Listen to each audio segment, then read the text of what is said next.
Hello, everyone. My name is Holly Lloyd. I work with the Multicultural Association with the Children and Youth team as a newcomer Children and Youth case manager. Today, we have a special guest who is a licensed psychologist. Her name is Erika Nason. And Erika specializes in working with children and adolescents. So Erika has put together this great presentation to talk about keeping safe and healthy during COVID-19. Specifically, she's going to talk about a few things about anxiety and what that can do to our minds and our bodies. And also, she'll talk a little bit about managing conflict in the home during this difficult time. So I'm going to pass it along to Erika now. Thank you very much, Holly, and thank you and the Multicultural Association of Fredericton for having me. I'm happy to share a little bit of information and be available for some follow-up questions, at a different time if you wish. So yes, these are very, very unsettling times. And what I'd like to start with, first of all, is saying hello and first validating any experiences you may be having, any feelings you may be having. Again, it's unknown, and with uncertainty brings a great deal of anxiety. These restrictions in our lives, albeit they're there to keep us safe, can increase a lot of tension and stress within ourselves and our family relationships. And we really don't have anything like this to draw from, to know exactly how to respond, how to manage. And of course, everybody copes differently. There are some similarities and experiences that we can draw from. Primarily, the brain does respond to stress really in the same way, regardless of the types of triggers or difficult experiences we have. So we can use that information to inform us and to help us in this situation as well. So let's just look at that a little bit. So let's start by just looking a little bit at the difference between anxiety and stress. They are often used in much the same way. We use the terms interchangeably, but there are differences. So let's just take a look at that. So if we talk about stress, stress is really a very natural and healthy response to a difficult situation. It starts in the brain and originates in something called the amygdala, which is this almond-shaped structure. We have two, actually, on each one in each half or hemisphere of our brain. And you can think of the amygdala as being your smoke detector. So we have smoke detectors in our home to indicate when there's a fire or a threat, when we need to take some action to keep ourselves safe. And we have a smoke detector in our brain. And it tells the brain to release a lot of different chemicals that help us respond or put our body into action to respond to that threat. So it's first of all important to remember that not all stress is bad. In fact, it's necessary, and it fuels us to take some action when we are under stress. Now, generally, it's supposed to be short term. So our body registers a threat. Our brain quickly tells us whether to keep us safe. We move into either fight, so we fight the situation. We might flee the situation, get away from it, or in very, very extreme circumstances, our bodies might shut down and actually freeze. So all of these responses are meant to keep us safe when we're under stress. The brain also does not know the difference, though, between whether a stress is real or whether a stress is just perceived or a possible threat. So you could use the example again of your smoke detector in your home, and it's going to go off if there's a fire, but it's also going to go off and start blaring if the toast is burning or if you're burning supper in the oven, like I sometimes. So your smoke detector won't always know the difference. It doesn't know the difference between whether the threat is real or it's just a perceived or possible threat. Okay, so it responds in much the same way. So Another important difference to point out, though, is that our brains are wired based on our previous experiences. So all of us have histories, all of us have difficult experiences or things that we've been through. And so our brains are wired, some of our brains are wired to be more sensitive to potential threats than others, particularly if we've been through really, really difficult times. Our brain has very quickly learned to adapt that if there is a possible threat, then we have to move into this fight, flight, or freeze maybe much quicker than, say, other people do. So that's an important difference for all of us. I like this analogy or this comparison of our brain. We can actually use the hand to create a model of the brain to show how we can sometimes kind of what we call flip our lids, which basically means we kind of freak out. We kind of react very, very strongly and maybe overreact to situations when we don't necessarily need to. So you can create your own model of your brain by taking your hand and putting your thumb in the inside of your palm. I want you to think of your thumb as being the emotional part of your brain. That's where that smoke detector lives, that amygdala that triggers that fight, flight, or freeze response. And so that's nestled in or you find that in the palm of your hand. Then you can take your fingers and wrap them around your thumb or that fight, flight, or freeze area of the brain. And your fingers represent the thinking part of your brain. That's where your problem solving happens. That's where your rational brain, you could kind of think through things and reason and kind of let the emotional part of the brain where the amygdala is, let it know if this is kind of a real threat or not a real threat.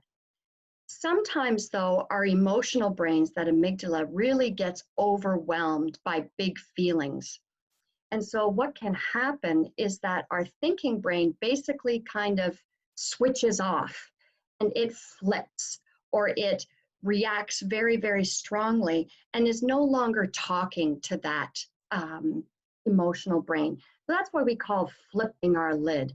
And when that happens, our thinking brain is offline. We basically are operating from the emotional brain, and we may be, because we're in a state of fight, flight, or freeze, we might not do things that we would normally do. We might not say things that we would normally say, or we react more strongly or say things that, you know, in different situations we wouldn't do. So here, when I kind of get overreactive, you know, I might kind of say, you know, awful things about myself, or I might blame other people. I might get really mad for a situation that doesn't really require it because I'm overwhelmed by these feelings. So hopefully that gives you a little bit of understanding of what's kind of happening in the brain. And that slide is there for you to go over. And again, I can answer any other questions following the presentation. So let's just take a look at what anxiety is. They often are used, stress and anxiety is used sometimes interchangeably. So if we think of stress as being a response to a challenge or a threatening situation, that can sometimes help us overcome that situation and help us survive, but it can also fire off when maybe we don't need it to and we've got burning toast in our house. Let's look at what anxiety is. Anxiety is basically the reaction to that stress, okay? And it impacts all areas of functioning, all areas in our body. It affects our thinking or our thoughts, kind of our brain and what we're saying. It affects our physical body. And it affects our behavior or our actions and what we might do. Whereas stress is meant to be short term, and our thinking brains are meant to come online after the immediate stress is is over. Chronic stress, if we kind of stay in this heightened state, can lead to anxiety. And in very extreme situations, it can lead to more of a mental health condition, and any number of anxiety type of disorders. So let's take a look at some of the symptoms of anxiety. Again, if we think of anxiety as kind of affecting all areas of our body, here are just some of the kinds of symptoms. Keep in mind that everybody reacts differently. And you don't have to have all of these symptoms to necessarily have anxiety. And equally, you don't have to have one, just because you have one or two doesn't mean you have anxiety either. But some of the things that you may see happening in your brain with your thinking are on the left side of your screen. So concentration problems, not being able to kind of focus, remember things as well, attend to things. You have difficulty solving problems, again, maybe because that thinking part of your brain isn't online as much as it should be. You might have a lot of worries. Kids will have a lot of worries as well. What if I get sick? What if mommy gets sick? What if mommy and daddy get sick and die, like some people are with this awful disease? So those are some of the kinds of thinking problems. In terms of your body or what might happen, what you might do, you might have difficulties relaxing. You might be overly fidgety or squirmy. You might have difficulty doing things, completing tasks and assignments and daily chores that you normally do without kind of even giving it a second thought. You might be talking, really quickly. You might find yourself easily angered or annoyed by people and respond very strongly, more strongly than you normally would. Other people might kind of pull away and withdraw from people, not want to talk to people. You might have a tendency to be overly perfectionist and trying to do things exactly so, because you're trying to take control of something in your life when the rest of your life is kind of feeling out of control. And you might make poor behavior choices. We see this a lot with kids. So they start doing things, saying things, acting out, and in a way that you wouldn't normally see your child. And this can be very confusing for parents. In our bodies, physically, those are some of the kinds of symptoms on the right-hand side that you might see. I don't need to go maybe through all of them, but a lot of physical aches and pains, sweating and a lot of tension in the body. You might have difficulty sleeping. That is a very, very common one, especially during this time of crisis. And again, depending on your past experiences and maybe other difficult situations you've been through, your brain might be wired to move into these kinds of reactions much more quickly than other people. So be kind to yourself, because this is a very difficult time. So how do you manage all these symptoms? What can we do? Although we don't have a lot of control over this COVID-19, we do have some control over some of the kinds of things we can do in how we respond. One of the first things we need to do as adults is to make sure that we're taking care of ourselves before we help others, even our own children. It's important to put on your own oxygen mask. If you think of maybe when you have flown before, and the rules when there's a problem in the plane and those oxygen masks drop, you are asked to first put on your own mask before assisting others. And the same thing applies with managing anxiety and stress, is checking in with yourself, because to be calm and manage your own anxiety is going to help your kids. Our kids look to us to how to respond to these situations. So if we're calmer, they will be calmer. It's important to look at your diet and the amount of exercise you're getting. These basic self-care practices at this time are important more than ever. So looking at your diet, making sure that you're getting enough water and staying hydrated, taking care of your body through appropriate sleep, getting enough sleep, and exercising. Exercising releases natural feel-good chemicals in our body. We have all kinds of them, things like called norepinephrine, and those kinds of chemicals flood our body and naturally help us feel good.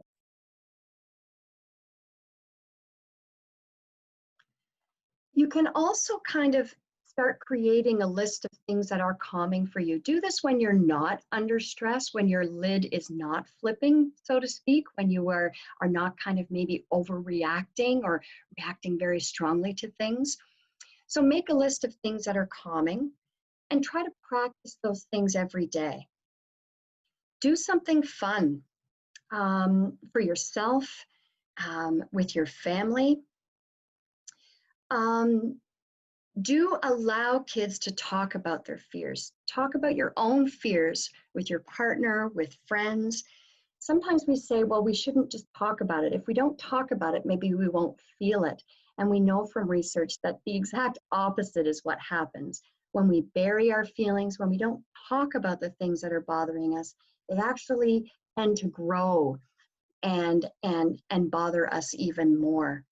So talking about fears, talking about our emotions allows us to get those things out rather than those emotions driving our behavior. And often for kids and for adults, those behavior choices might not be the best ones. So if we talk about it, we won't maybe act on them as much in a negative way. So as I mentioned, we can't control this virus, but we can control the things that we do to take care of ourselves. So changing the I can't do anything about this, to I can. One of the first things that we can do is make sure that the information that we are getting about COVID is correct. There is a lot of information on the internet. So look to reliable sources for your news and for your facts. Look at the things that you can do to protect yourself and to your family, and recognize that you do have some abilities there and some control to do those things to help yourself and family.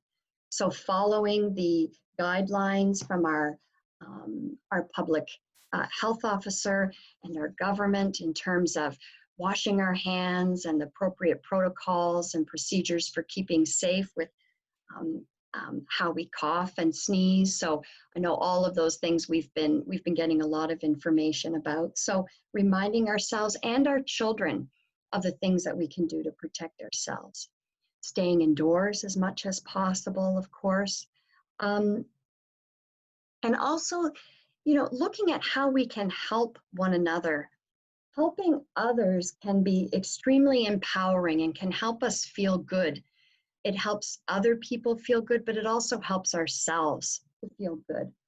And it gives us a sense of control. Again, all of these things give a sense of control over a time when we don't have as much control.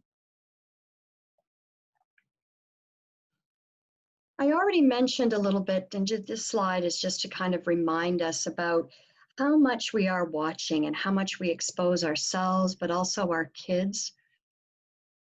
Our kids' brains do not necessarily have the ability yet to be able to recognize that when we are seeing a news story, we might be seeing the same news story over and over.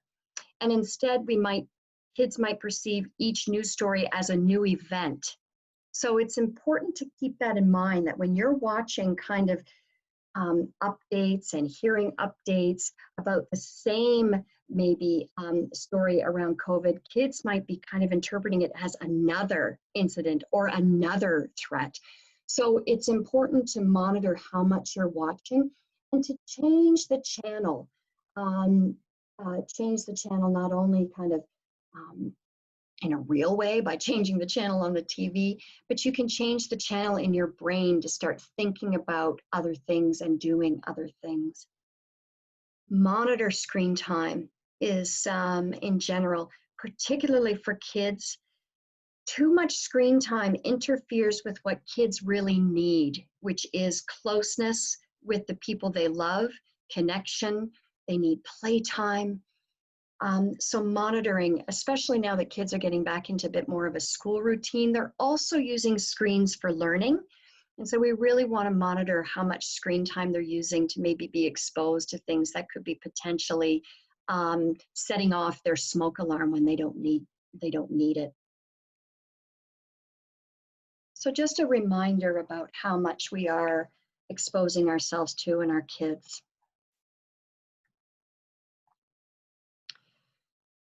You've probably heard about breathing, and breathing is such a simple thing that we can do to help us to relax, to calm that emotional part of the brain, to slow down the smoke detector in our brain. We can't be stressed and relaxed at the same time. Our body simply can't do it. We're either in one state or the other. And when we breathe for relaxation, it's one of the easiest ways that we can trigger or start to engage that relaxation response. So belly breathing is just such a simple technique that we can practice daily. The image there, the triangle, is one template, but there are many on the internet. This one's particularly good for kids because it actually engages them in regulated breathing. They put their finger on the little start here. They draw up the triangle to breathe in for 3 breaths. Then you come down the triangle as you hold for 3, and then you breathe out for 3 as you finish the triangle. Engaging kids especially, but for all of us, in not just breathing, but physically doing this kind of technique keeps them concentrated on something else. So that can be very helpful. We can incorporate kind of some of the other techniques that I mentioned about thinking of things that are calming for us and visualize those things while we are doing this kind of breathing. And the little hand again at the bottom of your screen is just to remind us that when we breathe, we can kind of get that thinking brain and that problem-solving brain back online to calm that emotion. Lots of times I'm asked about different kinds of, we use lots of different kinds of technology that we can use, and technology is a fact of life, and we can use technology to help us in situations of stress. So here's the variety of apps that I've come across, and for adults, but also for kids. The MindShift app is a Canadian-based application from anxietybc.com, and AnxietyBC being British Columbia. So the MindShift app has lots of great tools for relaxation, for shifting our thinking, and a variety of others. Some of them are free. The one like the Calm app, there are some free activities, but then there's a cost associated that comes with it as you get further into using them. But a lot of the free applications are very good. And on the right, there's a series of meditation type apps for kids that you might enjoy doing with them. So you can look those up and try them. Everyone is different, and so sometimes you have to try different things to find what fits for you. As Holly mentioned, one of the, and I'm so glad she suggested including this in the presentation, because what's different about this kind of stress that we're going through is that we are being asked to stay indoors. We are being asked to isolate ourselves and to not go outside, which is really different than what a lot of us want to do in times of stress. We want to connect, we want to reach out. And so we're kind of in this conflict of kind of needing to stay indoors, but yet also being told to get out and exercise. So a lot of us too have many people living in our homes. And so with self-isolation, we can have a lot of, we have our own stress, but then we have the stress of maybe many other people in the home. And this can kind of create kind of a boiling over kind of the pot on the stove, if you can kind of use that kind of comparison. You know, a simmer on the stove with just a couple of people is maybe a bit easier to manage. But if you have a lot of people in your home feeling this kind of stress, that pot can quickly boil over. So what can we do around that? First of all, know that everybody's feelings are okay. And everybody in your home might be responding a little bit differently. And we have to do our best to respect our own feelings and those of others. Have time to do things together as a family that are fun and engaging and bring laughter and bring joy during this time as much as possible. It can be a great time to connect with our family when we normally haven't been able to. But also allow people to have the space if needed. And again, that can be difficult if you have a lot of people living in the same household, but trying to create some space. And it doesn't have to be a big space. There could be a quiet corner in your home that is designated as a calming space where people respect that if a child or an adult is there, they're needing their own time. It could be created with some calming kinds of activities, some pillows, some opportunities to maybe listen to some calming music, but creating kind of a safe corner or area in your home that is there for people to go to be able to have their own space. Certainly, we need to respect the guidelines by our chief medical officer and the government, but know that it is okay to go out in small outings as a family, maybe for short walks around the block.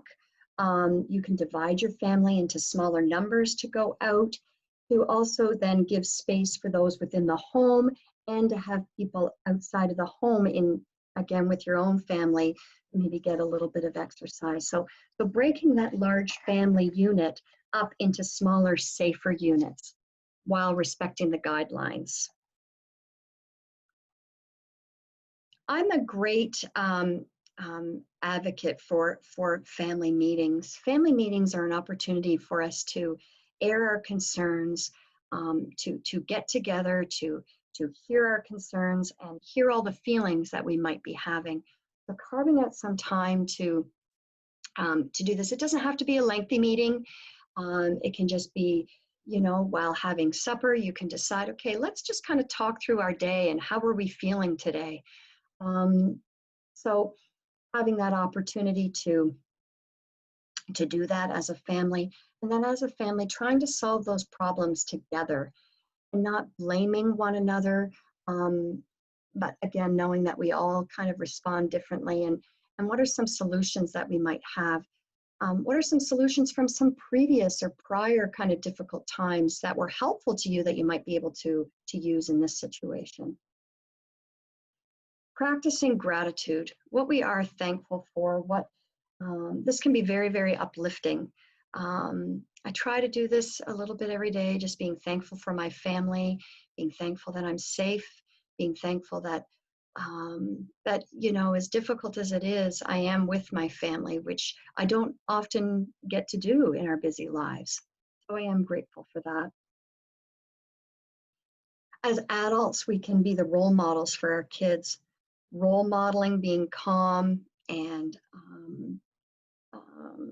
again, checking in with ourselves as adults, making sure that our own self-practices are in place, asking ourselves, are we eating well? Are we getting enough rest? Are we exercising as much as we could be? And as adults, asking, okay, just, how much is my kind of thinking brain online with that emotional brain? Or am I maybe kind of reacting very strongly to my kids in a way that I wouldn't normally? And is that maybe an indication that I'm stressed and need to kind of engage, do some self-care? Schedules can be so helpful. Schedules can help keep our bodies in a natural rhythm. As much as possible, some of the key things to keep kind of in a schedule, your eating habits, when you eat, when you share your meals together as a family, your sleep schedule, trying to go to bed at approximately the same time every night, waking at the same time in the morning, and maybe even when you're doing your exercise. So I'm trying to get out in the morning with our dog, and then we try to do a walk in the evening with our dog at approximately the same time. It just helps keep our body in kind of that natural rhythm. Many of you are working from home. Kids are getting into school routines from home, and you all may be kind of fighting for the same computer, for example. So trying to schedule some time with resources, whether it's with books that you need, materials you need, the computer that you need to do your activities, but trying to kind of create a schedule with the resources that you have available can be helpful. And finally, just seek out support from those around you, not only within your family, but because even though we are cut off maybe physically from people, it doesn't mean that we can't connect online, right? I've never learned so much about Zoom as I have, and I never heard of Zoom before a month ago. And so I'm learning a lot about how to connect with people online, of course, by phone, but reaching out to others. You have a wonderful organization through the Multicultural Association of Fredericton, people there that you can connect to. We also have the CHIMO helpline, which is available 24/7 for people to reach out to if they need to talk. Our friends and family can be ones that we can reach out to online or by phone, as I mentioned. We have the mental health clinic and the number there, people that you can talk to. We also have the Kids Help Phone. The Kids Help Phone is a bit misleading. Kids implies that it's for young kids. The Kids Help Phone actually services people into their early mid-20s. And the nice thing about the Kids Help Phone is there is a chat option as well. So some people don't always like the telephone. So you can chat through messaging or like through a text option kind of online. So that is an avenue for additional support as well. So those are a few of the things I wanted to share. That was my little timer going off, just to try to keep it at about 30 minutes. So I'll turn it over to Holly. Thank you again for the opportunity. And so I'll turn it over to Holly if there's any kind of things I can elaborate on or any things that Holly would like to share with her experience. And then we can also discuss maybe a follow-up if people would like to review the presentation and maybe create some questions that maybe I can field in the upcoming weeks. So Holly, thank you again. Thank you, Erika, so much for that very informative presentation. I know I learned a lot. I was doing the hand gesture, and it really made sense to me. So thank you for sharing those really practical strategies to help us manage during this really difficult time. So in terms of a follow-up, I'd encourage you all to comment any questions that you might have on this post, or you can message me directly, and you'll find my contact information in whatever post that you find this in, and we can explore having further discussions about the topics that we discussed today. So I want to thank you so much, Erika, again for giving your time. I know that the members of the Multicultural Association are very grateful for your contributions. So thank you, Erika, and thank you everyone for listening.